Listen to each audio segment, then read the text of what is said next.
I have recently received poor reception to the Himalayan pink salt lamp, but I like the light that it provides, so I will be covering it with my DVD copy of the Alvin and the Chipmunks 4-movie collection, my most prized possession.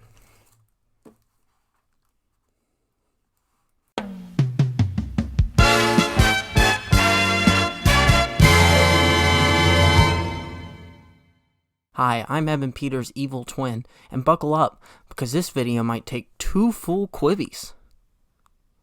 You've either never heard of Quibi before, or you've been bombarded with their advertisements for months on end, like I have. I've been seeing this app everywhere nonstop for months, but you might be surprised to hear that it's a major new streaming service with major Hollywood backing. It just launched today, which is currently Monday, April 6th, the year of our Lord 2020. But a lot of people don't seem to know anything about this, despite it having big stars attached and major original projects on it as well. So I want to break this down and take a look at what Quibi is bringing to the table, so that hopefully you won't have to.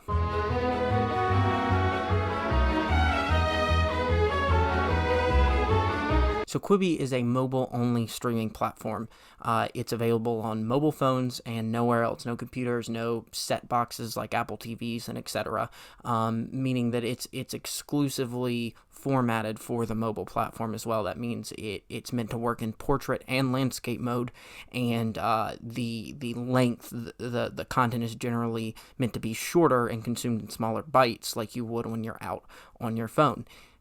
Except it had the misfortune of launching when no one is allowed to leave. Or we will find you. Now, I'm writing this before I've actually watched any of the content, even though I'm saying this after I've watched all the content. Good job. So I'll come back to how well that portrait landscape mode thing works a little bit later, but I think we can all take a pretty good guess at that one. Yeah, boy. So their marketing has a big emphasis on the content being 10 minutes long or less, so that you can watch it when you're in the cab or waiting in line at a restaurant for a table, when you just have a few minutes to kill, but you need to kill a few minutes. How much longer till we get there? Just a Quibi. So sorry, sir, your table isn't quite ready. It's fine, dude. Do you know how long it's gonna be? Just a Quibi. All right, Chrissy, come on, 30 minutes. You got this. Let's go. Don't be a psychopath, Mark. I'll go for a Quibi. And their marketing, again, has a huge emphasis on this and is really trying to make it a thing. And it's not fun to watch. Madam President, the asteroid's impact is imminent. How long do we have? 2, 3 Quibis, tops. My God. Now, I have a small problem with that. Their hypothesis is that people don't already pull their phones out to watch TV in those situations, because it may be too long, and apparently people just won't watch anything if it won't exactly fit within the short time window they have. If you have to cut off your episode of Full House, then why are you watching Full House? You only watch Full House when you're comfy, you got your feet up, and you have hours to kill watching nothing but Full House. Obviously.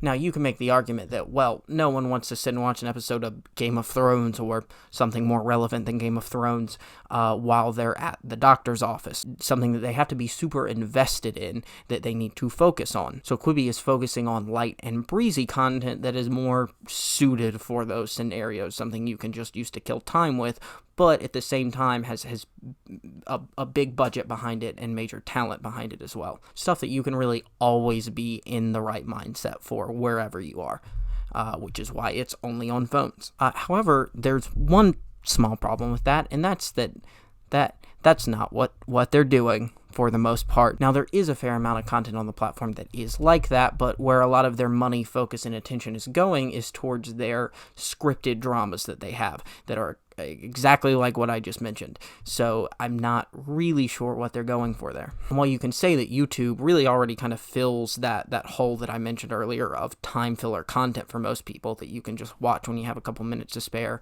when you're out somewhere, they're aiming at, I guess, kind of doing that, but with network TV quality that you can't find on YouTube, which is great if it was true. Is it true? I don't know.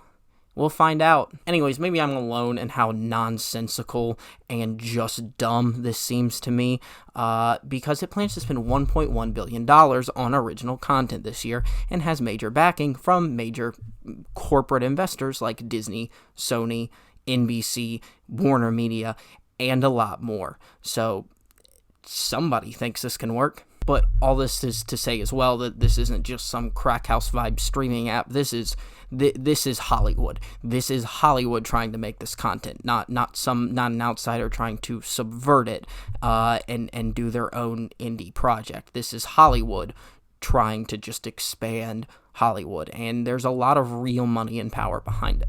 So for something that's supposed to be a very simple way of watching TV on the go, it's actually hilariously complicated when you start to look into it. So before we take a look at the actual content, I want to break down how it categorizes its own content.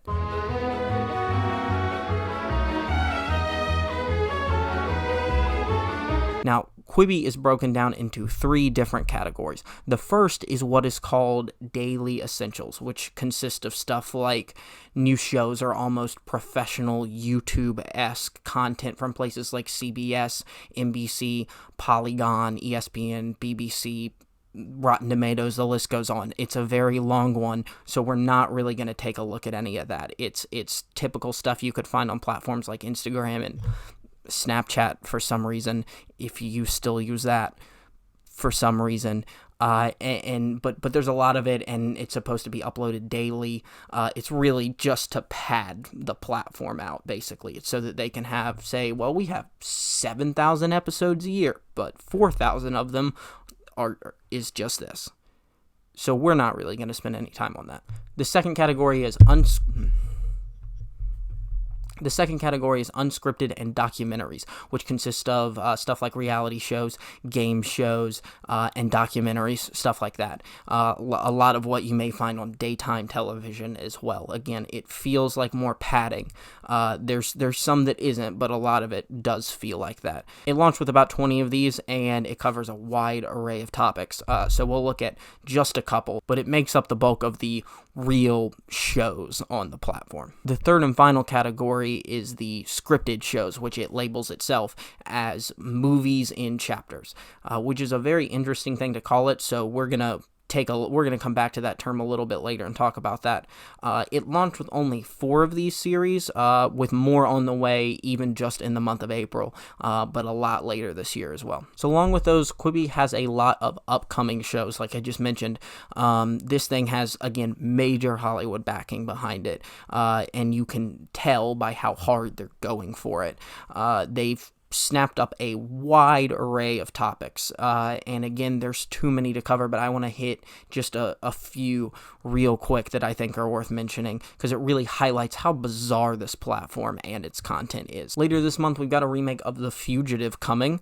Yes, the 1993 Harrison Ford classic movie The Fugitive is being remade as a episodic web-based series with 10-minute episodes starring Kiefer Sutherland and people I don't recognize at all. So I'm sure that'll be very good. Very good. I wish that was out to talk about right now, but that's not until later in the month of April, so it might be worth revisiting later, but alas, it's not here now. We are actually having one pre-existing TV show move to Quibi, Reno 911, Comedy Central sitcom. I think I've never watched it, so I can't really speak to how that may work in this format, but it's very interesting to see a television show that has the normal television format be brought to something like this and have to change to this kind of 10-minute episode format.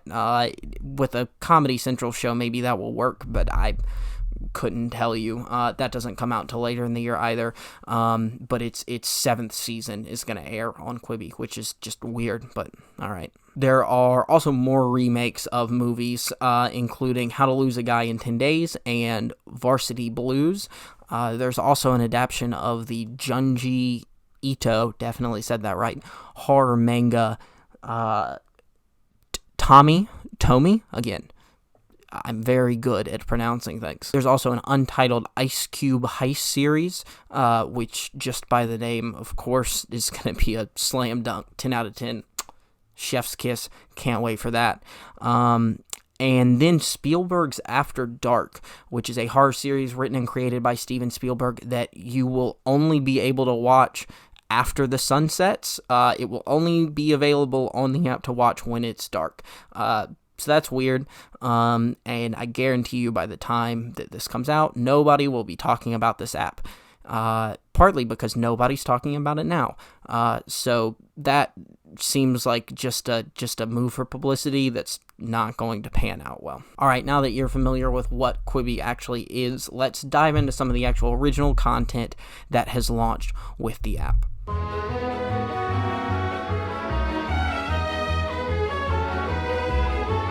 Now, if you've ever watched 30 Rock, then you're familiar with a bit where Jack Donaghy, the head of NBC, is trying to tank the network at one point. So he's doing that by launching a bunch of just ridiculous, absurd, awful TV shows onto the network. Have you seen the new fall shows? Yes, I have seen them. If you're tired of sexy vampires, then you'll love Hunchbacks, starring Jonathan Silverman as Dr. Fantastico. And do you like the information channel you get when you stay in a hotel? Well, Thursdays is just that now. God Cop? Crime just got a new worst friend. The hell is that? A show I am very excited about. A New York City detective solves crimes with the help of his new partner, God. Tonight on NBC, Tank It, the reality event of the year, where we make grandpas put on tank tops and then laugh at them. Tank It. Tonight on NBC, Joe Rogan is Mandela. And if it's Wednesday, it must be Cricket Night in America. Then on Jay, a full hour of Gary Sinise's band. Oh my God. Jack's tanking NBC! Yeah, most of Quibi's lineup is a lot like that. You've got Fierce Queens, a self-proclaimed feminist wildlife documentary about female animals, narrated by Reese Witherspoon, I think. There's Thanks a Million, where celebrities give random people $100,000, and then those people also have to give half of that to somebody else. The 7-minute length for each episode really helps highlight just how patronizing this show is. It's very clearly just great publicity for celebrities, and oh, look at how nice and great they are. They're donating their money to the poor common folk, which is also the audience watching this. Don't you hope that they will grace you with their money as well? Look at how great and noble they are. So that's fun, and I plan to ignore it. And of course, how could I not mention Murder House Flip, which is exactly what it sounds like. What does it sound like? Does it sound like a home renovation show that focuses exclusively on the site of real-life horrific murders? Obviously, and that's also what it is. So finally, let's start taking a look at some of Quibi's original unscripted shows.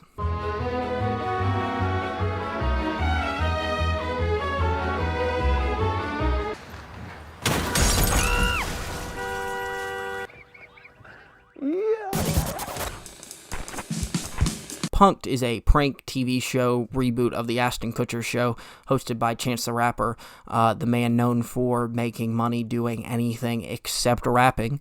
I'm sorry, a second ago I think I called this a TV show. This is a YouTube series. This is a YouTube prank show. This is an excuse for Chance the Rapper to collect a paycheck by doing nothing. And all these clips that I may or may not be showing you over here or over there or all over here, it may seem like, oh, they're doing a lot of stuff. Look, there's a gorilla. He's exploding cars. Chance the Rapper is very involved. I watched one episode, and maybe that was my fault for watching one and watching the 6th episode, of which there are 6 currently available. However, the episode is only 6 minutes long, and there's zero fluff in it. Chance the Rapper spends the first 45 seconds introducing himself, the prank, the people involved in the prank, the person he's pranking, and then that's it. That's all you get. You're thrown into it. And also, Chance the Rapper never appears at all after that introduction. He not even for an outro. I assumed he'll come back to say something at the end and look like he did something, but no, he's not there at all doing anything. I'm completely convinced that he was not present for the prank happening in any way, which is very funny. And when I said he was going to explain what the prank is in that 45 seconds, I mean, kind of, but also not really. The prank is never explained, and I'm never clear on how the execution of it makes any sense.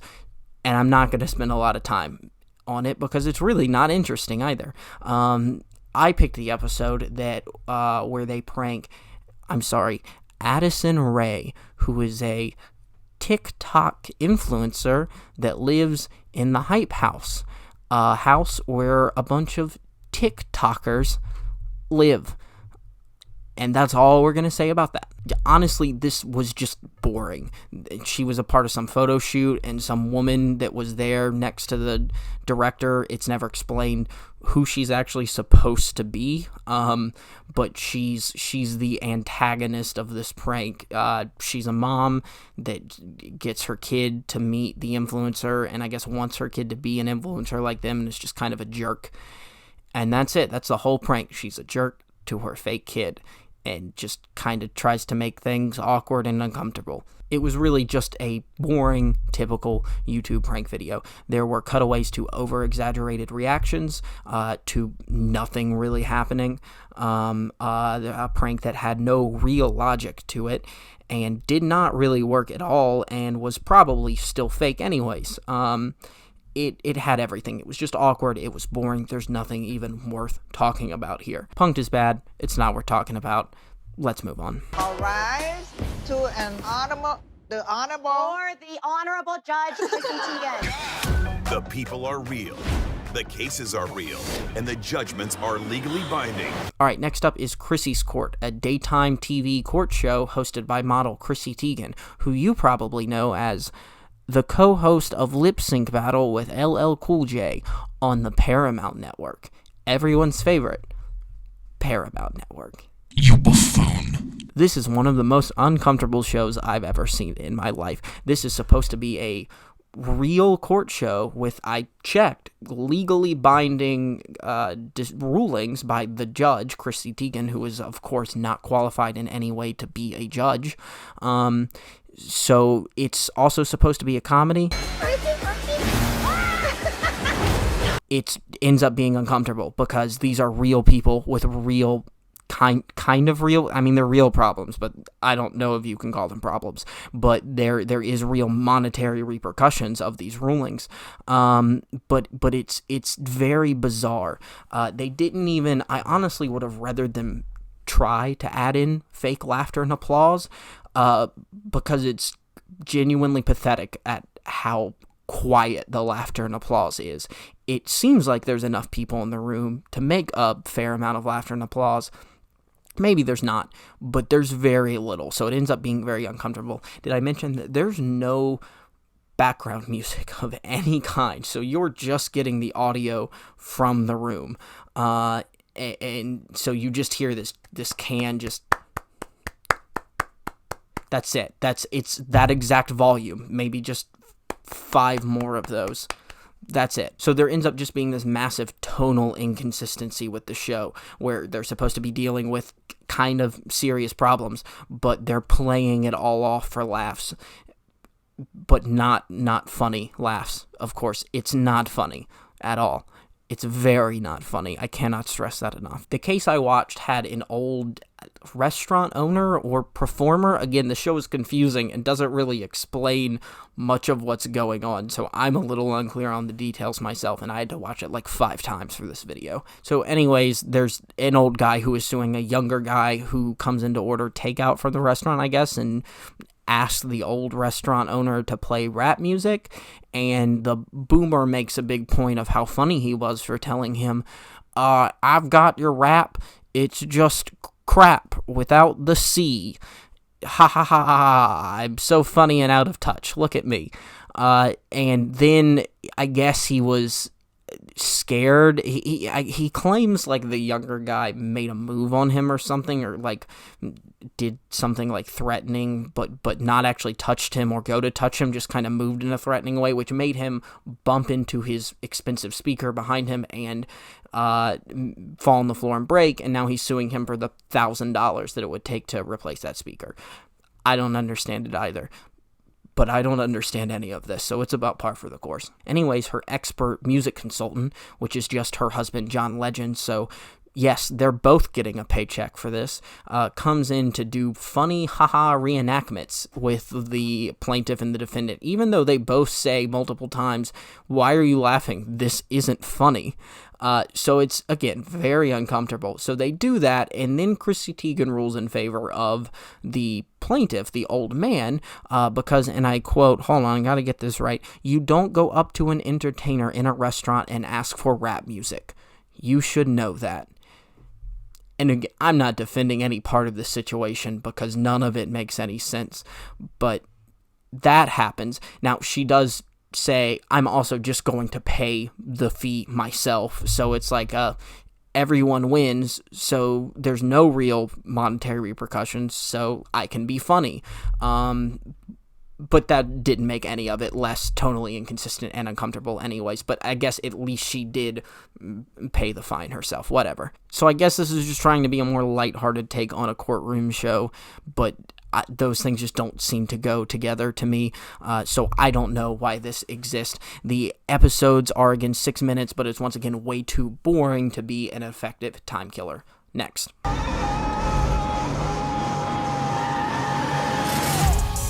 Let's get to it.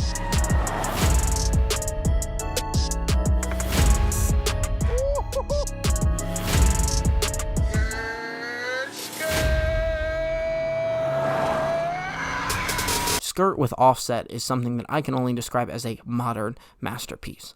Offset of the Migos does, I guess, random things related to cars. The show, in its own description, has a very loose premise. It's basically, there's Offset, he's in the Migos, there's his cars, because he likes cars, and then he has rappers as guests, and they do car stuff. However, there's only 3 episodes released so far. One has Cardi B, and then one has Jay Leno, who, to my knowledge, is not a rapper, but if he is, pass me some of that. That's got to be good. I wish I hadn't committed to that joke. That was not funny. Anyways, in the first episode, the other guests are just the other members of the Migos. So Offset goes to buy, I guess, what I can only describe as a SUV tank, because it's an SUV but with the features of a tank: armor plating, smoke screens, intercoms. So then the Migos spend most of the episode driving around doing exactly what you would think the Migos would do in an urban tank. Are you willing to put this in front of a gun? Let's go! For the last couple minutes of the episode, they bring in the guy that taught Keanu Reeves his gun training in The Matrix, and then they just shoot at the car that he just spent a very large amount of money on with assault rifles and shotguns. Again, it's the greatest TV show I've ever seen. I have no complaints. Next. My name is Nikki Fresh. Conscious Trap is music for everybody. Teachers, rabbis, Virgos, but mostly moms and gays. Nikki Fresh is the show that I expected to be the worst on this platform. It stars Nicole Richie, who I don't know and didn't even bother to look up when researching this video, but she's adopting this persona as like a woke wellness expert, like a Gwyneth Paltrow type, and she's called Nikki Fresh, and in this show it follows her trying to break out as a trap rapper, which again sounds pretty horrible, but it's actually legitimately funny. Nicole Richie apparently wrote the show herself, and again, it's actually pretty good. It's well written. It's solid satire that hits. There's some funny lines on the show that actually personally made me laugh. Wellness has a new voice, a black voice. Oh my god, really? Who? Me, I'm black. You're fun. But it's also where I started to realize some of the problems of the platform, and that's just that it all feels so shallow. I think it's just so short and shallow that there's not a lot to talk about with any of it. I thought there would be a lot to kind of make fun of and nitpick, but it just feels more empty than it does bad, if that makes sense. And even though I actually like this show, it still just feels like a comedy sketch for YouTube or a larger comedy sketch show. That's not necessarily a bad thing, it's just not something I'm going to talk to people about like an actual TV show. So that's all I'm going to talk about for the unscripted shows. And again, this is where I started to realize that these shows just have a problem with being kind of sterile. Most of them have either very generic stock music in the background or no background music at all, which just kind of makes things feel a little less cohesive and makes it more apparent that they feel very corporate, very, very sleek, very sterile, again, for lack of a better word. Both the audio and the video is very well produced. Again, it does feel like something with a big budget, but again, to a point where it all just feels very corporate. I think that's because these shows have to fit into these very tight restrictions, both with the runtime and with the video format. And now's the portion of the show where I would like to bring in today's guest to do a quick reading of the dictionary. Please welcome Bad Hatterman. Hi, thank you for having me. It's great to be here. My name is Bad Hatterman, and I will be doing a reading from the dictionary. Thank you. A segue is a smooth transition from one topic or section to the next. Thank you, Bad Hatterman. Thank you for coming in today. Thank you for that wonderful reading. Let's all give him a hearty round of applause. Thank you so much to Bad Hatterman. Now I'd like to talk about the video format.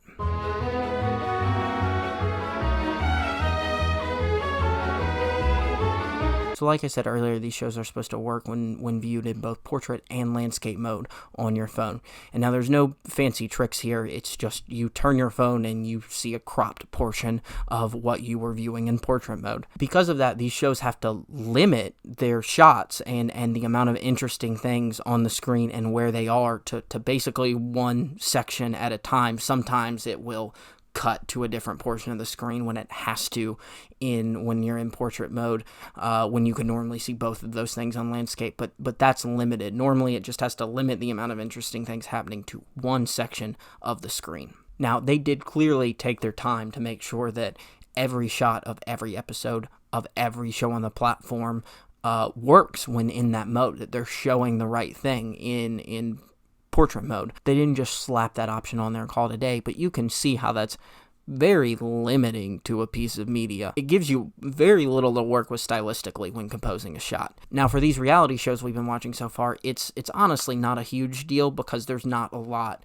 that needs to be going on to begin with, so you're not losing a whole lot there, though it did start to become noticeable to me once I'd watched several of those shows. However, now we're going to move on to scripted shows, so let's see how that works out here.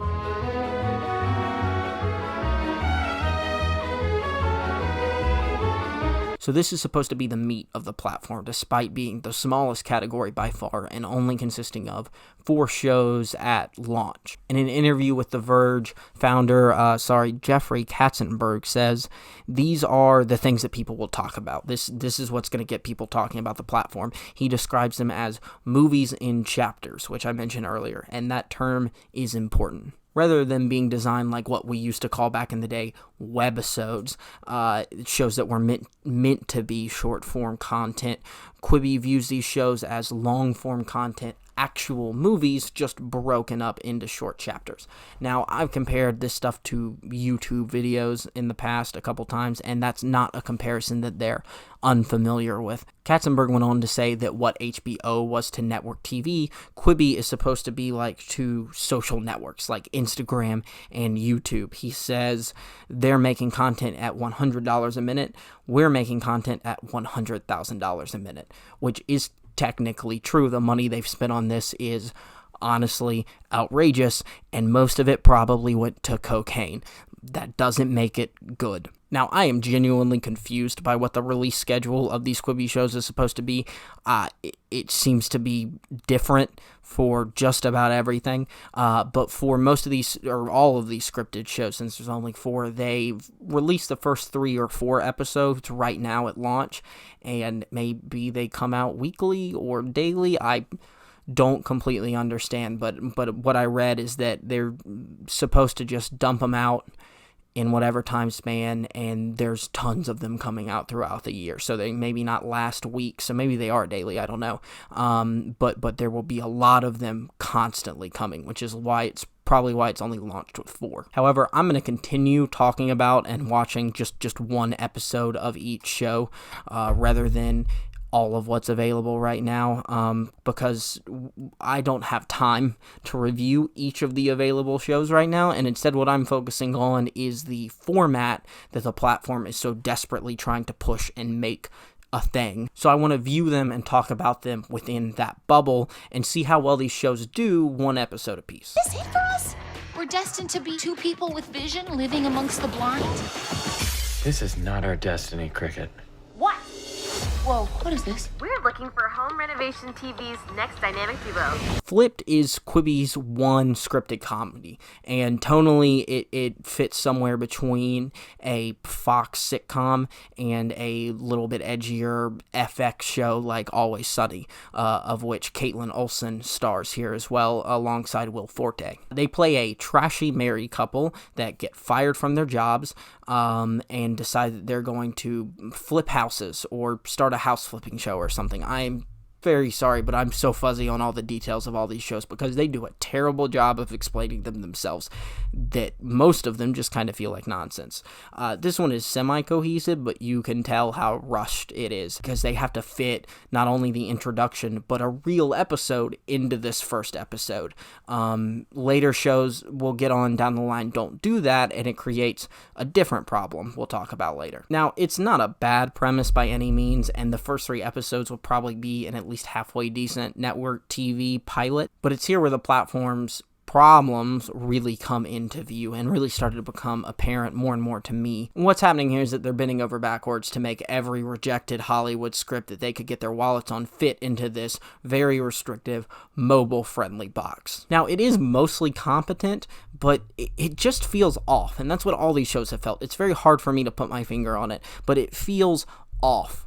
It looks like it has a big budget, but it feels hastily slapped together and soulless at the same time. Visually, it once again looks sterile and has a very weird thing going on with its background music, where sometimes it's there, sometimes it's not, and sometimes there's weird background noise that sounds not quite right. It also feels like they used a green screen in some weird places, like the opening shot where they're in a hardware store, like a Lowe's, and I don't know why a green screen would be necessary, and maybe I'm wrong, but it doesn't feel right. It feels like they used a green screen for the background there.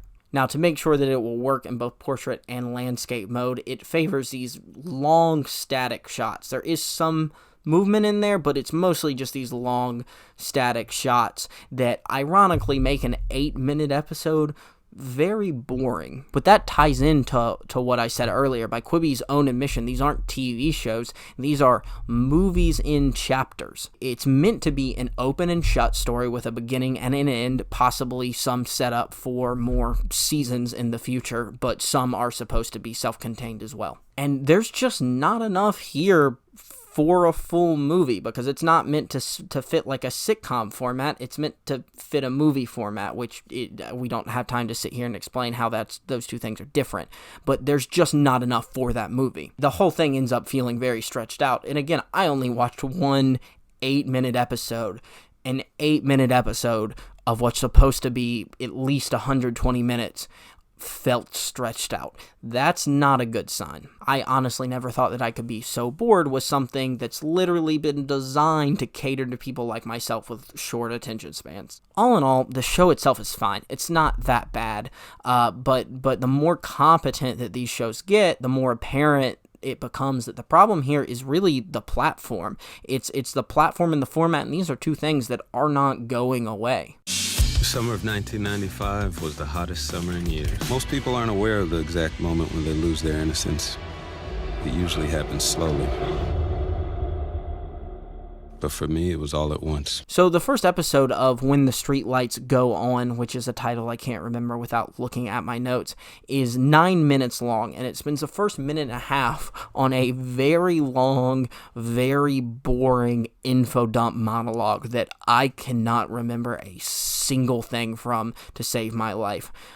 It takes that long before it gets to the opening title card. It's very boring. The person saying it that we see a couple shots of is, I guess, the main character, but that's all we see of him, because the main problem of this episode is that it's the prologue. It's supposed to be the first episode of a show. This was that problem I'm mentioning earlier, but it needs time to set up, so the whole first episode ends up just becoming the prologue of the show. So it's hard for me to talk about a lot of the plot and the characters here, since most of that isn't present in this episode at all. Again, there's things here that would not feel like problems if all these episodes were edited together into one long movie or even several TV show episodes. But when you're only spending 9 minutes in an episode, things that feel unnecessary are excruciating for the amount of time that they take up. Quibi has created this very weird problem for their programming that is really exclusive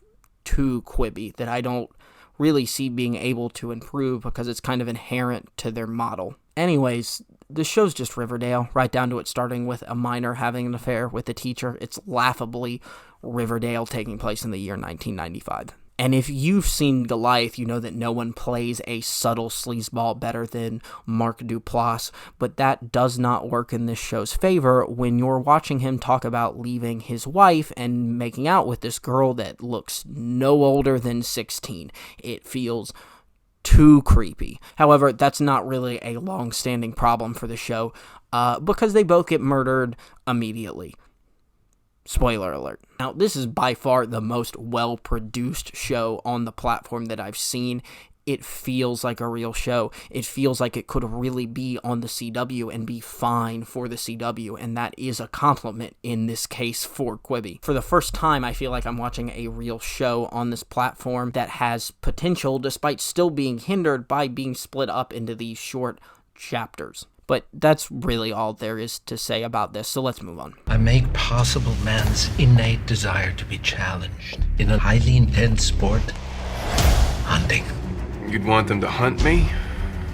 Congratulations, you've made it all the way to the end. Your prize is yet another adaptation of The Most Dangerous Game. This time it's been turned into a made-for-TV B-movie with the action and visuals to prove it, split up into 10-minute episodes for no real reason, but hey, at least they managed to get Christoph Waltz on the phone for his performance. Get it? I'm the funny man. I've said the funny thing. Now laugh. The one thing I'll say about the show is that I've always said you can tell a movie or TV show's budget by which Hemsworth brother they've cast in it. I mean, come on. Do you really know his name? Do you? But considering that Liam has now resigned himself to starring in stuff like this on Quibi, and Luke has been in Westworld, which is an actual HBO show, I think that we can officially reverse the rankings. So congratulations, Luke. Let's all give him a nice round of applause. Good job, Luke.